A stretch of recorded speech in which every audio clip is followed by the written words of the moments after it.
Hey everyone, happy Tuesday. We are back here in our podcast studio at Women Who with another hot seat episode. These have become my favorites. I love having the guests on our podcast because Women Who is all about community. It's all about getting women to share their stories, their testimonies. But for some reason, the hot seats to me are so, just intimate. And I love being able to talk with our very own Women Who girls. So today I have the honor to have a conversation and dive deep with our very own Dubraska. Drumroll for Doobie. Hi.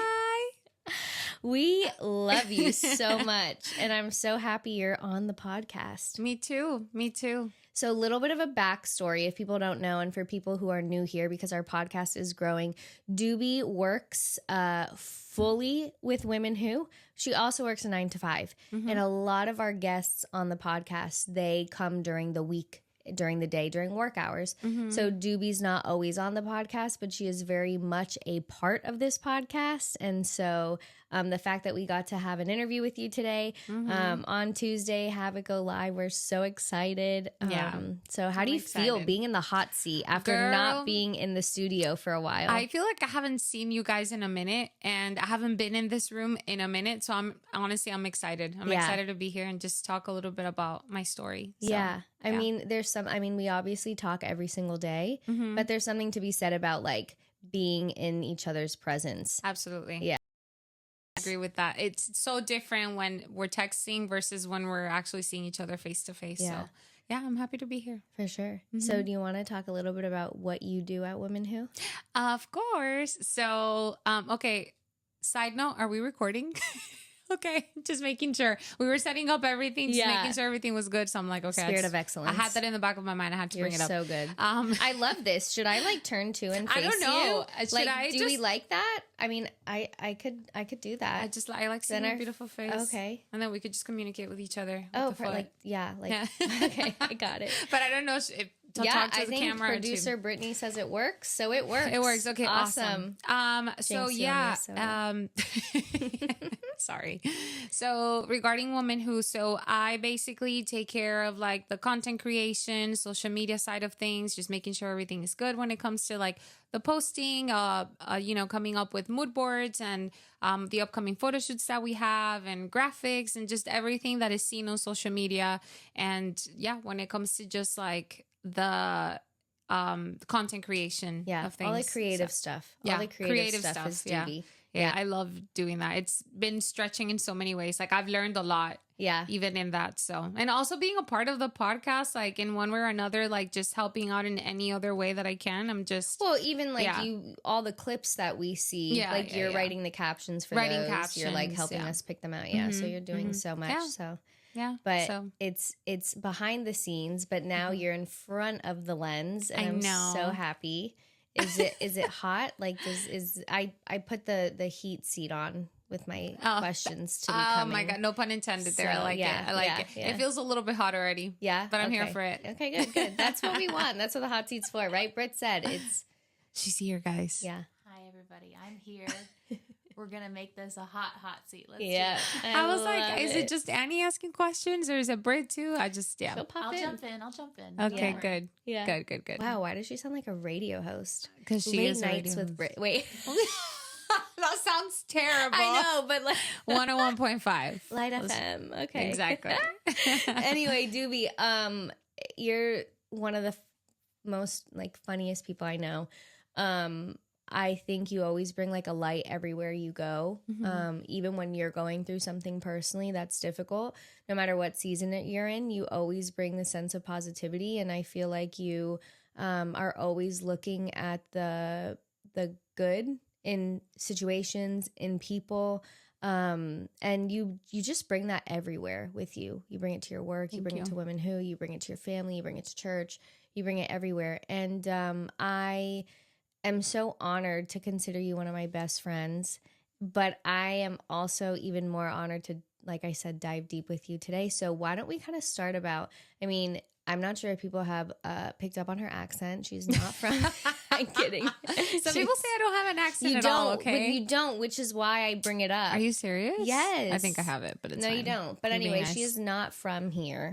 Talk about that. Like, talk about where you're from when you moved to the States and kind of like that journey with your family. And we can go ahead and dive deep. I'll just give my biography. That's perfect. And then we can I like was born in a sunny day. many moons ago. Right. Yes. So I was born and raised in Venezuela. And I moved to the States when I was 11, on the verge of being 12.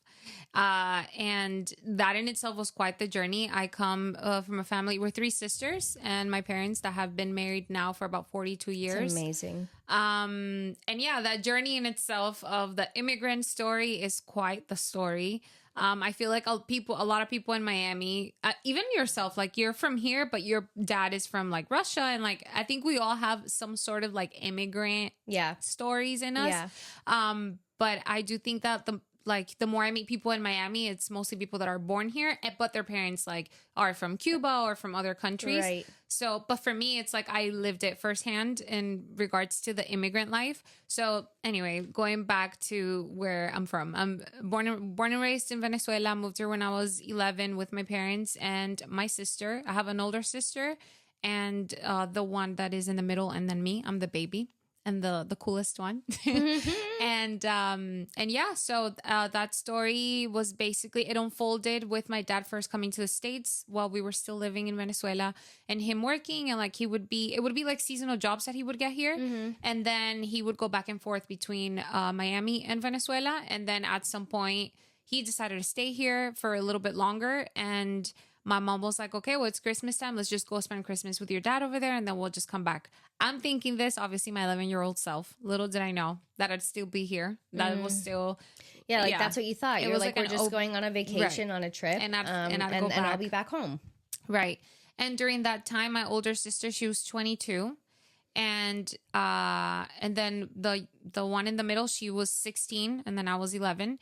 And so I just came with, I'm going to say her name because I don't like saying the one in the middle, the oldest. Yeah. The oldest one, her name is Vanessa. The second one her name is very interesting, just like mine. Her name is Daneska. So I came to the States with Daneska, and Vanessa stayed when she was 22. She was working, so she stayed in Venezuela while we were visiting my dad. And time went on. We were supposed to be here for about a month and a half. The month and a half passed, and they were like, hey, actually, we're going to stay here. And like permanently. And during that time, Daneska was about to graduate from high school, because over there you graduate when you're 16. So you grow up a little bit faster. Yeah. And she had like her prom already, like her prom dress, graduation, everything already set up. And it hit her very hard. She's like, there's no way. She had a boyfriend. She's like, no, there's no way. Like, I'm not staying. Wow. For me, I took it in a different way. It was more of like, well, I'm 11. I'm thinking of Disney. I'm thinking Backstreet Boys. I'm thinking Britney Spears. I'm thinking Lizzie McGuire. I'm thinking all like, I'm living in my fantasy. You're of like the American dream for a child. Yes.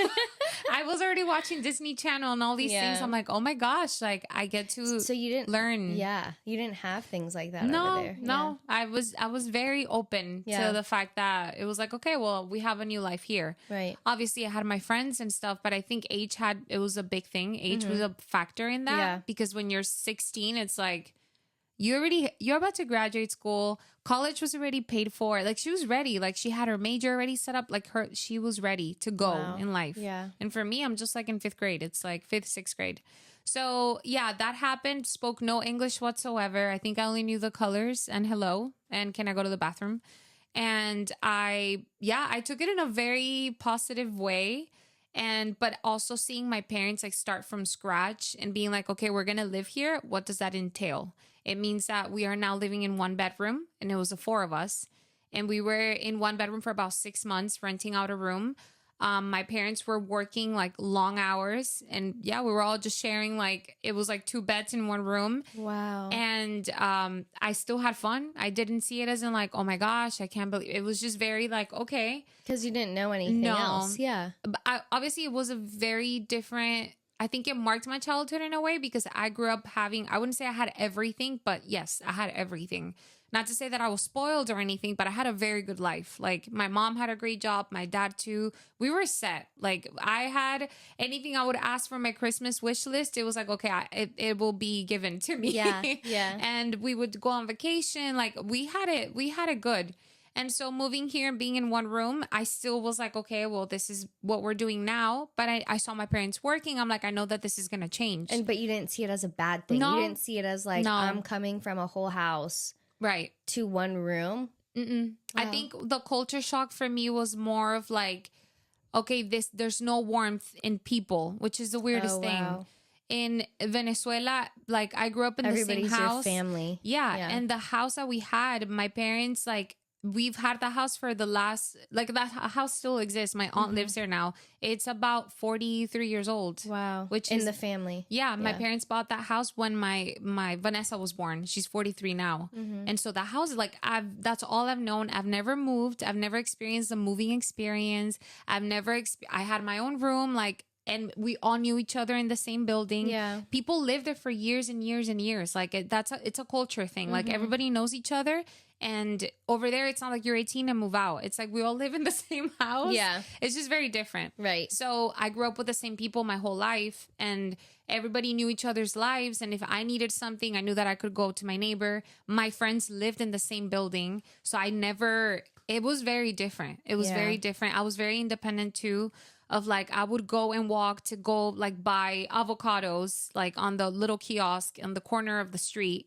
And here it's different. You need a car. You actually have to be older. Like it's weird if an 11-year-old is walking, like that doesn't make sense. Yeah. Over there is very different. So the warmth, it was very empty when I moved here. Neighbors, there was no good morning, none of that. So I think it was just more of the culture shock of like, oh my God, like this is so different. It's not what I thought. This is not what I thought. So then fast forward first day of school, I don't speak any English. I didn't know that Doral had all the Venezuelans in the world. Right. I'm thinking, So I don't know how I'm going to do it. Time? I Like, was where did still you living. Move to?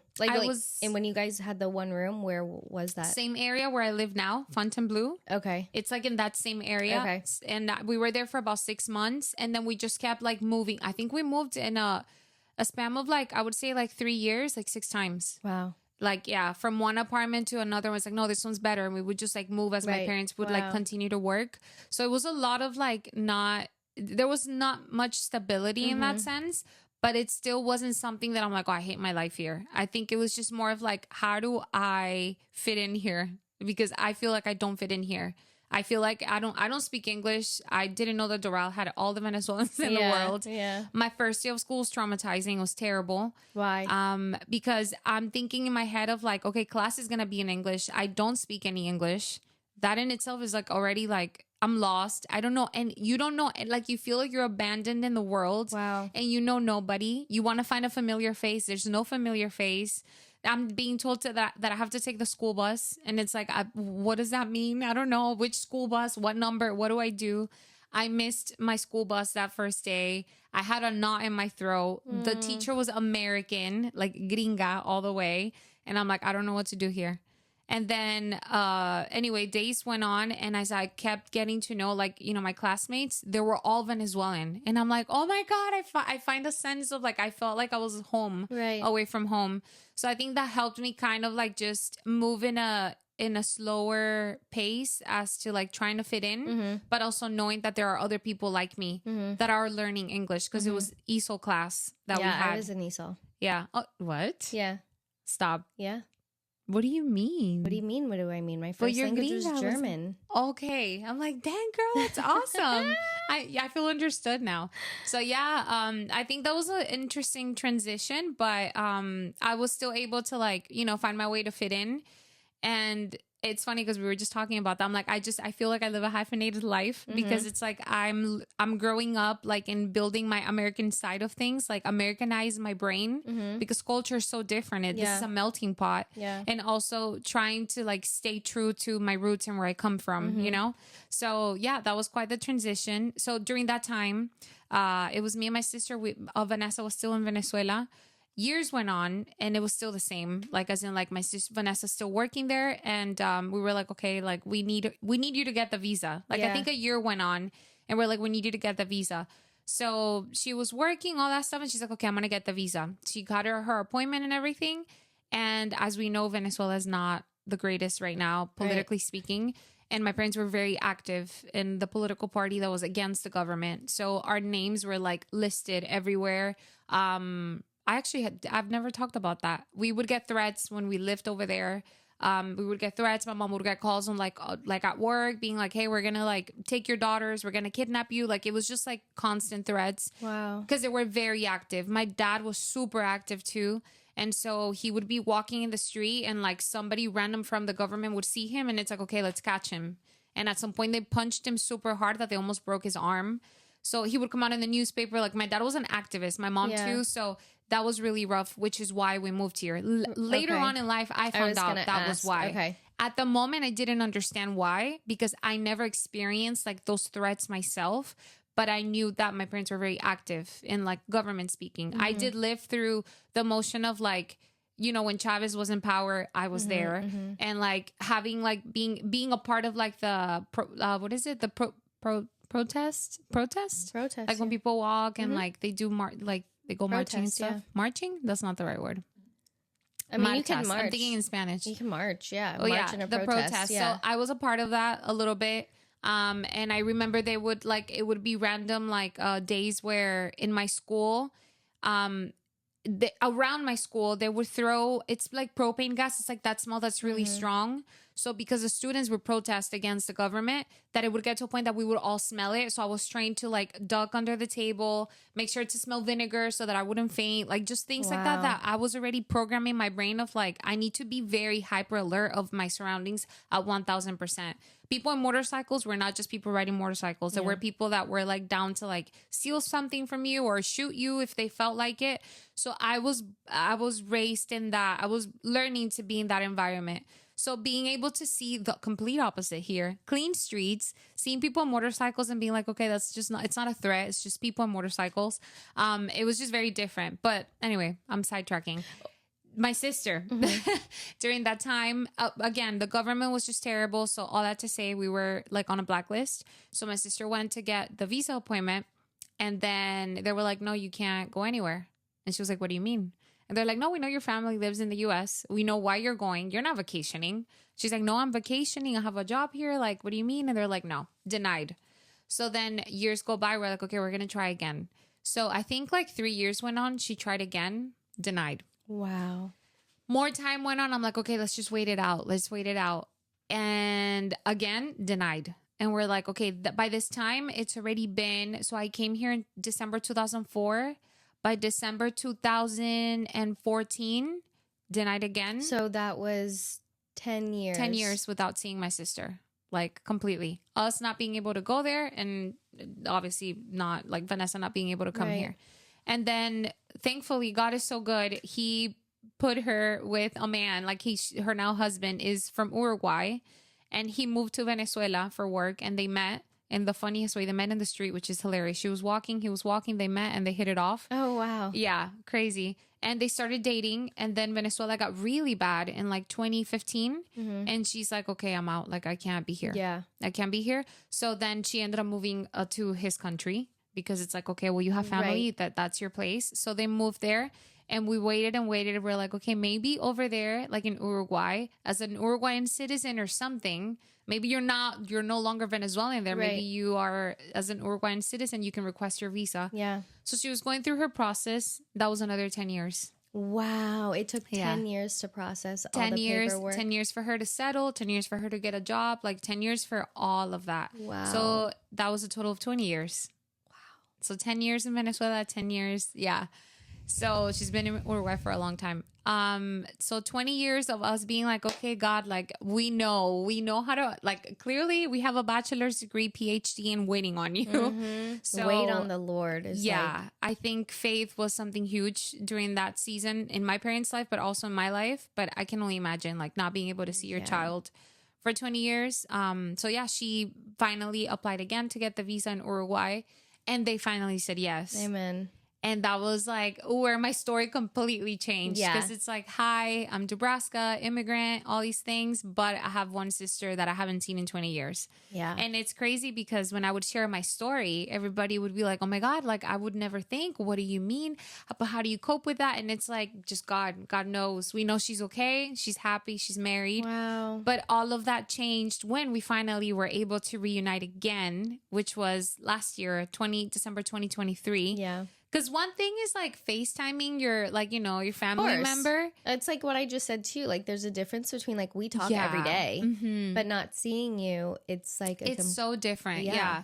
So it's like, imagine like talking to your sister and it's like the last time I saw her I was 11. She was 22. Now I'm 30 and she's 42. Like that doesn't make sense. Yeah. So that was, it was honestly a moment of like, it was like a pivotal moment. It was like that day marked like, it was almost like a we meet again, like a meeting again. Yeah. And it changed our our trajectory basically. Wow. She was able to come December 2023 and that day was just like the best day. And just being able to be like, okay, is it going to be awkward? Is it not going to be awkward? I mean, we talk on the phone all the time. That's my sister, but like, I don't know her mannerisms. I don't know if she likes scrambled eggs or not. Like so mmany little things that we don't think about in the day to day. And her coming here was life-changing. Like my parents, we have a video and it just, you get to see everything. Like I show it to people and people cry all the time. It's like, oh my God, I can't believe that. So just being able to hug her and just feel like, wow, like I'm feeling you like skin to skin. Mm-hmm. It's like, it felt like a dream. I'm like, am I dreaming? Because something that I went through myself, like my process of like, okay, I haven't seen my sister in 20 years. Like our family always felt divided. Every Christmas was like my parent, and it would break my heart because we would have dinner and then there would be an empty chair. My dad would be like, oh, Vanessa, like that would be the chair for Vanessa when she gets here. My sister got married and we were not able to attend her wedding. Wow. And it's like, people don't think about these things when you go through it. And like when your family's divided, like the pain and the process that you go through. And my dad, we attended her wedding via FaceTime. And my dad wore a tux the day. He called off work, everything. Yeah. It's just like the things that people don't really talk about, you know? For sure. And I think too, it's like you guys weren't divided by choice either. No, at all. So that comes with the whole accepting, forgiving, understanding, and also patience. Yeah. With my parents, like also them feeling that guilt. They felt a guilt for so long of like, we moved here and we could have made a wiser decision maybe by bringing her with us, or why didn't she come sooner, or why didn't, like there's so many like should have, could have, would have, and so many things that at the end of the day, it's like we do the best that we can with what we know and what we have at the moment. So I think they were able to let go of that, and faith played a huge role in that.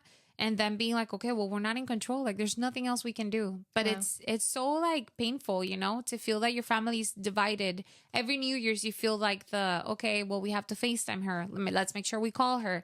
Let's say Happy New Year, all the birthdays that have been missed. Mm-hmm. So I think like, again, that day was just very like everything coming at once of like, oh my gosh, like we need to, like now we get to celebrate birthdays together. Now we get to spend summer times together. For sure. So that day was incredible. I was able to see her and catch up with her, like, you know, in person, and just, you know, seeing our similarities, how we look alike, how we walk, and like how she's able to wear my shoes. I'm able to wear her pants, like just stuff like that, sister stuff, that it just really helped me appreciate family a lot more, and just really understand like the perspectives of like my parents, but also like owning up my story and not feeling shame of like, yeah, I'm here. Yeah, I moved here when I was 11. And yeah, no, I haven't seen my sister. It's more of like, no, I want to talk about that. Yeah. I want to talk about the fact that, yes, my family is divided, but how many other families have not been divided because of situations that happen in our countries? For sure. So yeah, I think it's just living the hyphenated life and embracing that. I love that. Yeah, for sure. And I mean, there's power in your testimony. Mm-hmm. I know we kind of talked about like the full circle. I know we kind of paused where that transformation, like your life took a huge shift when Vanessa was able to come down for you guys.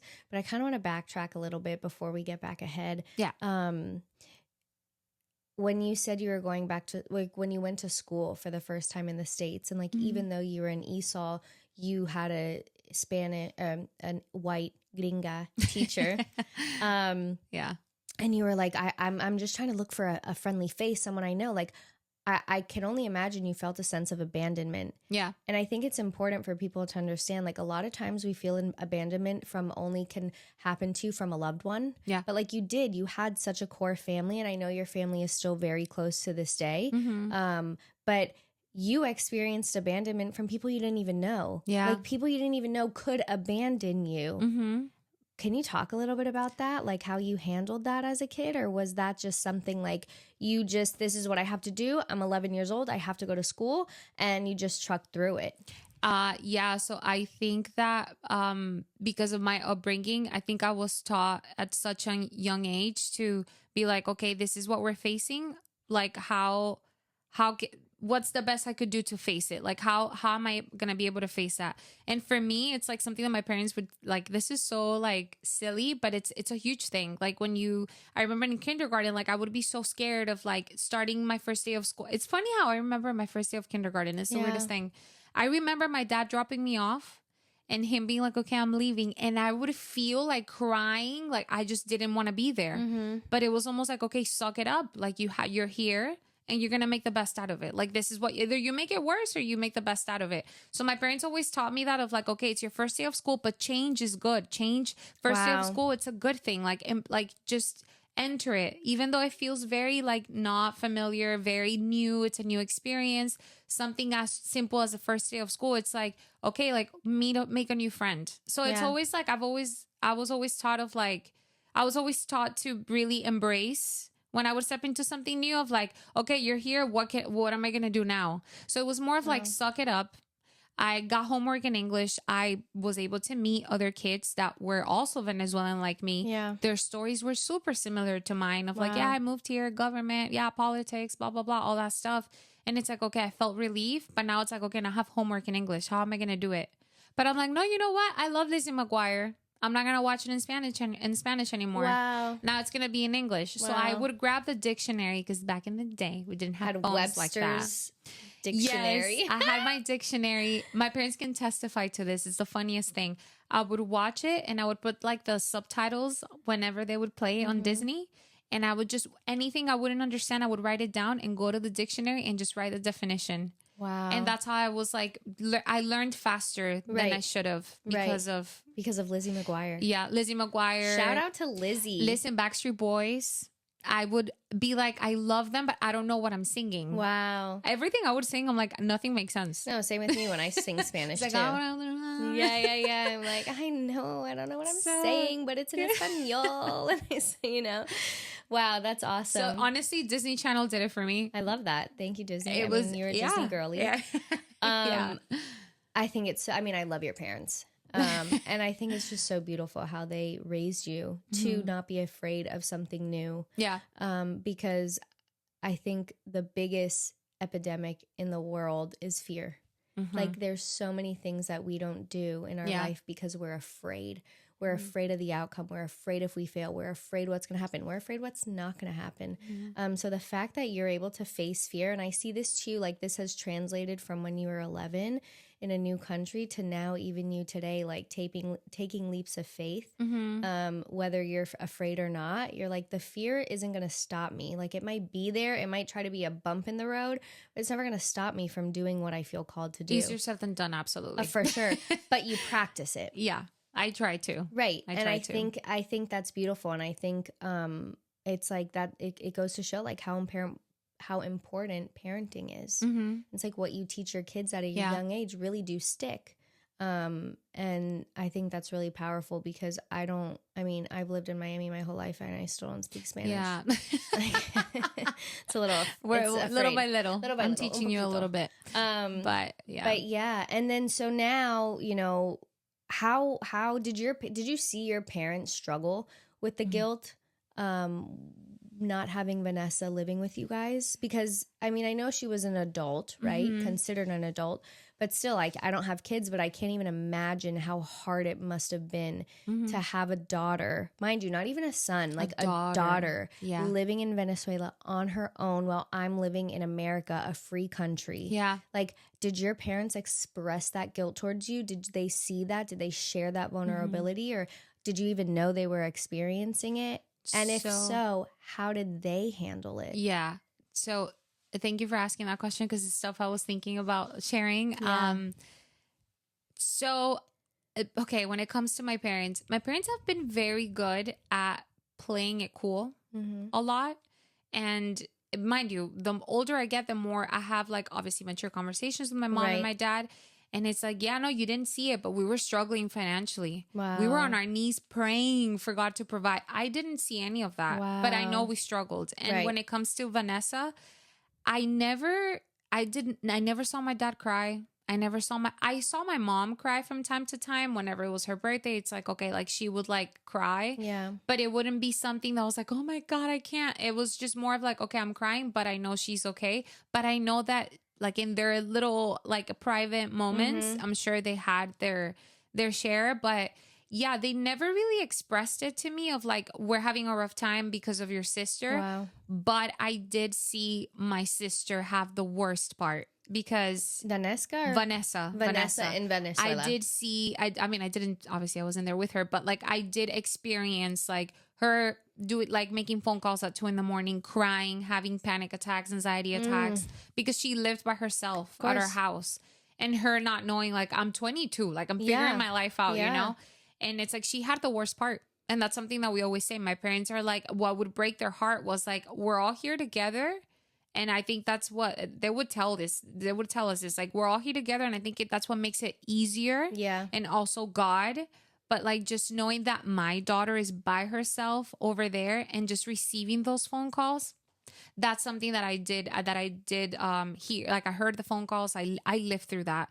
So I think it's just more of like the way that, like you said, like taking the leaps of faith and stuff like that. It's all learned behavior. I don't think it's my parents being like, yeah, be fearless. It's just more me seeing them like go through the struggle, hold each other's hands and be like, okay, you know what? We cry about it, but we move on. We suck it up. We got to move forward. Yeah. And them also really like telling me from such a young age, like they would always tell me this, never say I can't, because you can. Yeah. There's no such thing of I can't. It's either you don't want to, but you can. Anything you set your mind to do, you can. You have to dream big. Like anything that you dream, even if you think it's too massive of a dream, it's like it's possible if you do something about it. So I think that was always something that I carried with myself. Again, easier said than done. But when it comes to fear and them like going through the struggle of like not having their daughter, I really didn't see them like, you know, cry about it or have like those moments, because they were good at hiding it from us. Right. Yeah. Which I think is respectable. Very. But also, you know, I'm glad you brought Vanessa up and how she went.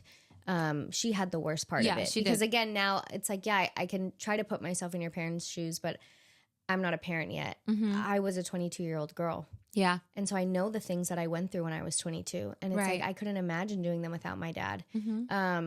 And so has Vanessa forgiven you guys? Has Vanessa healed from this? Has she like, have you guys, you know, was there something that needed to be healed in like, you know, was she jealous or upset that it was you guys who got to come? I know I'm like pressing. No, but it's, you know, I love it. it's something that I even now am realizing after being your friend for all these years, like I've never even put myself in Vanessa's shoes. Me neither. It's crazy. I have, but like I think the older I get, the more I'm like, wow. Yeah. Like everything she's had to endure. Right. So when she came here, funny enough, these are questions that I wanted to ask her. Yeah. These were questions that, you know, we talked about it, like all of us together as a family, because again, it's like we're meeting for the first time. Wow.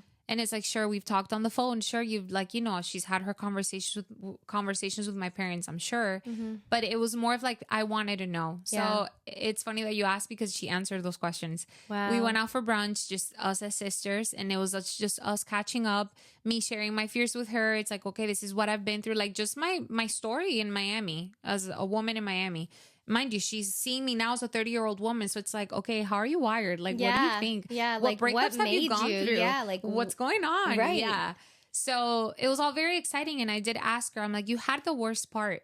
And I'm like, is there something that you're carrying that you're like, that you maybe feel resentment, or you're just like, oh yeah, you all enjoyed your life together, but I didn't get to see a lot. Like I missed all the birthdays. Like, did she feel left out? So her answer was, I did not expect her answer. She said, one thing I'm grateful for is the fact that I was away from you guys, super crazy, sounds super twisted. The fact that I was away from you guys because I got to know myself in such a deeper level. Like there was nobody telling me what I needed to do, like nothing. I didn't have my mom or my dad with me. Sure, I would ask them for advice on the phone, but at the end of the day, it came down to me. Like, I have to be independent. I gotta, like, make a life for myself. She's like, if anything, I'm super grateful. I spent all those years by myself because I do think that those were the most important years that shaped me to become the woman that I am today. And just, like, it was so wise. I'm like, what? She's like, yeah, no, girl, I had the time of my life. Even though it was super, like, hard, I was able to embrace it in such a way that is like, okay, I'm becoming the woman that I'm becoming because of my story and because of these experiences. So she turned it around for the better. It was never like bitter. It was never like, I can't believe you guys left me. Nothing. It was just more of like, I'm grateful that I went through that. I think that's isn't that I insane? mean, I think that's beautiful because insanity to go through, like, even if she did have something, like, it, first of all, so humanly normal, right? Like, you guys all go out to lunch and don't invite me. I'm like, you abandoned me, like, or, you know, not to make light of the situation, but I also think too, like, the fact that she answered that question first with gratitude. Yeah. And that's what we're called to do too. Like, as humans, like, as God's creation, like, before we bring a request to God, he has us speak on, like, he wants us to be to gratify him, to be thankful for him. Like, first we give thanks, then we ask for a request, right? And so she just embodied what Jesus is, and that's years of therapy and her coping in the best way during that time. And it's like, that's the thing of, like, therapy works. Like, if you do the hard work, you can. This is something that normally would be very traumatic, and it is traumatic, you know. And the fact that she could be like, I'm grateful for it. Like, this was the cards that these were the cards I was dealt. Yeah. And I made the best of it. Yeah. And I think it's also the fact that we're not alone in this story, because so many families go through the same thing, that it's like, it happens, you know? Yeah. And it was years of therapy. She did tell me, like, during the first years, it was super hard. She had to do therapy. Yeah, of course. And so it helped her. And it also helped her heal things when it came to, like, because we all families have things, you know? And it helped her, like, have more open communication with both my mom and my dad because they were away. So it's like, okay, this is what I feel. And it's different. Like, I'm not with you guys, but this is what I'm doing. Yeah. And even if my parents agreed or disagreed, it's like, I'm moving forward with this decision. Yeah. So she had a very different life from the one that we had because we're here. But yeah, she's super grateful. And I think that's something that, again, my parents have been good at embodying of, like, okay, we're going through a tough season, but let's practice gratitude. And if we're not in control, we do the best we can, but we just have to wait on God. Yeah. So that's something I carry with me of, like, even when it comes to taking leaps of faith, it's like, okay, I'm taking the leap, but I'm not in full control. Right. So if it doesn't work out, it's like, it's going to suck. It's a process, a mental, like a mindset that you have to tell yourself of, like, okay, it didn't work out for X, Y, and Z reason, but it doesn't stop me from trying again, you know? Of course. So doesn't matter how many times you fall down. Doesn't matter. It's how many times you get back up. Exactly. So now we're here in the present. Yes. Talk about your life. Talk about who is 31. You're 31. Yes. You're my age. Yes. I forget that. Yeah. Who is 31-year-old Doobie? She's figuring it out still, but so am I. So it's fine. I think we always will. I think that's something. But, like, what have you figured out thus far? So, who is 31-year-old Dubraska? So right now, I am a woman. I hope so. I am a woman. No, I'm kidding. No, I do not think yet. that. Wait, what is it? That Britney Spears song? I'm not a girl, not yet a woman. That's how I feel. Shout out to my girl Brittany. Love you. Yeah. I think that right now I'm in a season of just really surrendering and being okay with when things don't work out. The reason why I say that is because about when I turned 30 last year, I had taken a leap of faith into my creative endeavors. I was doing photography full time, and I had a plan of, like, okay, well, the first year is going to look like this. And then I almost, like, saw it for, like, I was like, this is going to be my end all be all. Like, that's it. I'm not going back to the corporate world. I'm diving in head first. Yes. It has to work out. Correct. And I'm There's like, no I have other a great, option. yes, I have a great community of creatives. Like, I know we're going to help each other out. And I was busy at the time. Yeah, I remember. I quit my job in high season. So I'm like, this is what it's going to look like. Forget it. No doubt. So, yeah, I took that leap and I'm like, okay, goodbye corporate world. I'm not coming back. I was certain. I'm like, I'm not coming back. God give me the peace that I feel for a reason, all these things. So I took that leap. I didn't think of it twice. A lot of people were asking me questions like, okay, but are you good financially speaking? Like, are you going to be able to survive for a certain amount of time? I'm like, I don't know, maybe like 2 months, but I'll figure it out. And it was always like, I'll figure it out. I'll figure it out. Time went on and I was like, wow, like I stepped into that low season of like, yeah, because there's high seasons and low seasons when it comes to photography. So I'm like, okay, I'm in the low season. What can I learn now? But it got like very low. And that's when I was like, okay, this is what people talk about when it comes down to like owning your business. The first year is always the hardest year. And I'm like, no, it's not going to be it for me. Like, I'll figure it out. It's fine. It's fine. It's fine. And then in the whole, it's fine. It's fine. It's fine. I was drowning and I'm like, okay, I'm on the verge of breaking. I'm at a breaking point because financially speaking, I was just like, I was struggling. And also just like overall, like, I'm like, I don't have any retainer clients yet. Like, I'm just like figuring it out as I go. Yeah, of course. And I'm like, and I'm months in, like I refuse to go back to the corporate world. Like, I refuse. And I'm like, no, photography is my journey. Like, I'm a photographer and I've been telling myself I'm a photographer for the past 15 years. I discovered photography when I was 15 and now I'm living the dream and like what I've always prayed for of doing it full time. And I had amazing projects, amazing gigs. And I'm like, this is what I prayed for. This is it. Like, this is it. And so I step into a season of like, okay, now I'm in a low season. How am I going to figure it out? And I was like, dang, newsflash. I don't have it figured out. I'm not in control. I don't want to drown even more. I don't want to be a starving artist. Like, I want to make something out of this. So I'm like, okay, well, we're going to have to go back to a corporate world. So do you think there's a difference between telling yourself, I'm a photographer versus I'm Dubraska? Correct. And I do photography. Exactly. I think I realized looking back, and it hasn't even been that long, that I was placing my identity in just, I'm Dubraska and I'm a photographer. Right. And I took pride in that of like, oh yeah, I have a friend. She's a photographer. I'm like, yeah, that's me. Because that's my passion. It's all I want to be. Like, that's all I dream about. That's all I think about. It's all I want. So when all I want is not working out for me is when I start feeling like, okay, I'm a failure. And that's when I was like, okay, no, you're not a failure. This didn't work out the way you wanted it to work out, but it doesn't mean that you failed. But that was a whole like, I had my little season of like, I failed. I could have done better. Oh my gosh, why didn't I do that? And it was almost like I was getting angry at myself. And I was like, okay, well, that's not going to work. It's making me feel worse. And so I'm like, okay, well, my next plan is step into the corporate world. Like, I need to rebrand. I need to really sit with myself and be like, okay, if photography is not it, who is Dubraska? Like, what is, there's more to me. I know I'm very creative. So it's like, I know that side of me exists, but I know there's other parts of me that I could develop. So with that, I'm like, I need to like go back to this and just figure it out. So that's where I'm at. Okay. And also woman who came right in time. It's just like, also learning that it's like, okay, I'm a people person. I love all things like hospitality and all those things. Like I also come from my background of hospitality. So I got to know that side of me. So now it's like, okay, I'm not just a photographer. I could also be so many things at once. And for a while I thought that was not okay. Because it's like, okay, that means I'm all over the place. Yeah. And now it's like, no, it doesn't mean I'm all over the place. It means that I could also, like, my focus could go in different directions and just go at my pace. And it's like, okay, well, I know I'm good at photography. What else am I good at?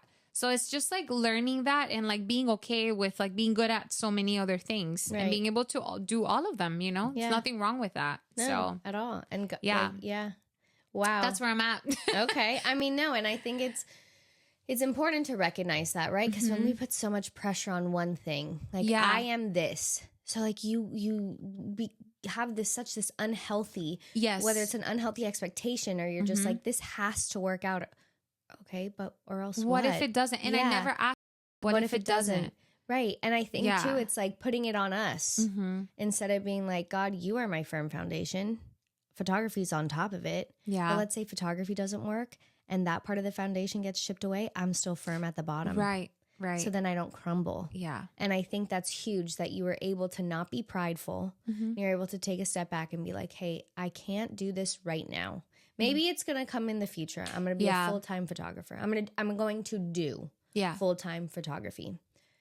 But so many people don't. They like keep pushing and pushing and pushing and knocking on a door when nothing is behind it. And it's like, maybe there's a different path for you. And I think everybody has their time. Like, For sure. I do think that hard work does pay off, but it doesn't necessarily mean that will happen like right there and then when you plan it to be. Some people take a long time. And it doesn't, a lot of times it doesn't even happen the way you think it's going to happen. Yeah. You know, like it's not going to look the same way. It's not going to feel the same way. No, it's that. And you know, you have we to grow. be open to that. We grow and we change. And now I'm in a season where it's like, okay, I don't see myself as just a photographer. Yeah. Like photography is a part of me, but it's not something that I see right now. If you were to ask me like, oh, do you see this happening for you? Like you being full-time photographer? I'm kind of leaning to like, it could be half and half now, because now I'm interested into other things. Like I want to learn more about marketing and all that stuff. I'm fascinated by that world too. So it's like, okay, I want to give myself that shot and feel and be okay with saying I don't have it all figured out, because I don't know if that's a pride thing, but it's more of like, For sure. I want to feel like I have it all figured out and like I have direction and I have the vision and I'm certain I'm working towards that. But just being humble enough to be like, I'm working towards that. It's like, this is where I'm at. I feel like I'm a blank canvas and I'm just painting on it. And as I go, I'm just figuring out like where God wants me to go, you know? But I do think that faith does play a big role in this transition. Thankfully, in the whole like moment when I was like, oh, I feel like I'm a failure, I went back to like, no, I don't think even God thinks that of me. No, and he'll never say that about you. I do think that faith is super important, because if we don't have that, I do feel like it's easier to break. It's easier to hit that breaking point. So Sure.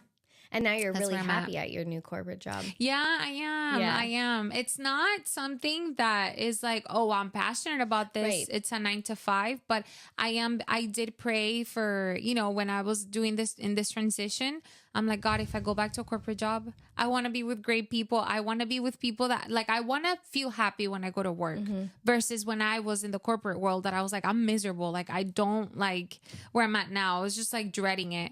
And now it's like, I don't dread it. Like, I look forward to going to work and I'm learning. And I'm also learning a lot about myself, even in this corporate job. They're asking me for questions when it comes to content creation. They're building their website. And it's like, we need pictures. What do you think about this? What do you think about that? And it's like, okay, I'm digging this. I like it. So I love that. I'm able to apply like things that I'm good at in other spaces. And I think that's something that I've learned, that even if like we're doing something that has nothing to do with what our passion is, we can always add something to that. We can always connect the two in one way or another. So For sure. yeah, I've grown a lot for sure. Yeah, you really have. And it's been such an honor to watch you grow. It's been a painful year, I will say, but you know, pain, there's pain in growth. And we have to endure it. And it's I can't think of the word. And I was this type of swimmer. What is the word? Long distance? Yes, but like, what is that called? Endurance. Endurance. I love you, Brittany. Endurance. We need the endurance. But yeah, I mean, your story is so powerful. And thank you. It's I can't even imagine ever going through something like that. Yeah, it's rough. It is, but God doesn't bring you this far to leave you this far. No, at all. What's one thing you would tell your younger self right now? Or, better question, what's something you would tell someone, an immigrant who just moved here from another country, doesn't know the language, doesn't know anyone? What would you tell that girl? I would tell them that yes, there are days that are going to be very frustrating. Starting from zero, from scratch is not easy. But I think as long as you stay the course and you really embrace every season that you're in, whether it is very hard or whether it is not as hard, embrace it, because in those in-betweens is when you grow the most and is when those experiences are what shape you and what really helps you push forward. So yeah, I do believe in embracing all the seasons, the in-betweens, even if it's like, a rough patch, it's like embrace it, because this season is only, it's called season for a reason. Yeah. It's temporary, but like you'll get through it. You'll get through it. So if I did it, yeah. I mean, again, for me, it's like I've been working since I was 15. Like I had to really work hard for me to be able to like, you know, be able to take myself out to the movies with my friends. Like I always was like, I sustained myself in one way or another. My parents also helped, but it's just building that, like not feeling like, okay, I have to work and my friends don't, because sometimes you do step into comparison, because I did that. Like, oh, my friends, like they have a good look at their parents. They have this house, amazing house, beautiful. But it's like, I wouldn't change anything. It's like, it's shaped me to become who I am. So if anybody's going through a tough situation, it's like, just embrace every season, because everything, I do believe that every season serves its purpose. So it's either we take it to become better or just worse. So I think it's up to us to really like see how we manage those seasons in our lives. So I love that. Yeah. Thank you for being here and sharing that. Thank you. Thank you guys for putting me in the hot seat. Yeah, I know. I'm like sweating over here too. I'm like, It's dang, hot. that is a story. But thank you guys for watching this new episode of Women Who. I think Doobie has an incredible testimony, one of endurance, one of just continuing to push forward and just being grateful with what she has when she has it. And I have enjoyed watching you grow. I think this episode can speak to so many people, whether you're going through an immigration move or whether you're going through a new job, something in the unknown. I think this episode has really great like life lessons in it. And so I encourage you to like, share it with a friend, comment, subscribe so you never miss a single episode. But in the meantime, we will see you next Tuesday. We hope you have a great week. Don't forget, if you haven't already, go to womenwhomiami.com and subscribe for our newsletter. We send out a weekly newsletter on Tuesdays, just to let you know what we're up to, whether it be a brand collaboration, a new podcast episode airing, or something that we're doing in the community. Last month, we did the Breast Cancer Awareness Month, which was incredible to hang out with other like-minded women and support a cause that was really dear and near to our hearts. So make sure you do those things, and when you do, let us know so that we could celebrate with you. Bye, guys.